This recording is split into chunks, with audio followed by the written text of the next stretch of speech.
Nalambe w'olusozi luli lwe baali baavulirako obwavulizi yali abakinyeeko anti olugendo olwo baali balwesuddeko kibaggubaggu nga tebamaze kulwetegekera bulungi.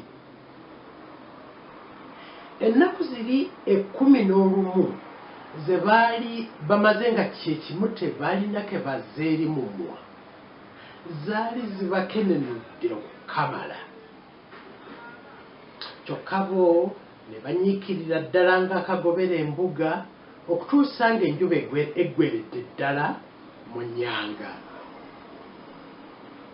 Bagenda okutunula mu maaso nga balaba olusozi baali bakalulinnyako kumpi kitundu kimu kyakubiri kyokka.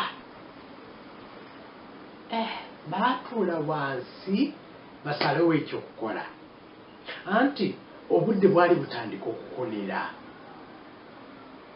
Baali batya nti bwe kabatanda ne bawalirizibwa okusula waggulu ku lusozi ekiro ekyo baali bayinza okukanukira mu mpewo ey'obutitikattira eyali etandise okukunta.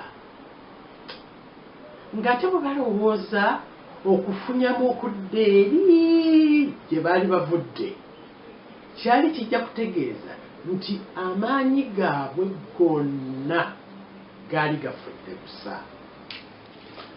Okulokoka kwabwe wamu ne bannaabwe bonna kwali kuyimiridde ku bo okusobola okuwalampa ne bavuunuka olusozi olwo oba wakiri okuzuula ekyensuti omwali battery ziri essimu y'omunnyonyi kwe yali ekolera.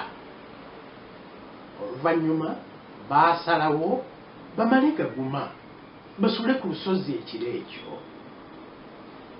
Baazuula empampagama mu byaziyazi ne basiisira omwo.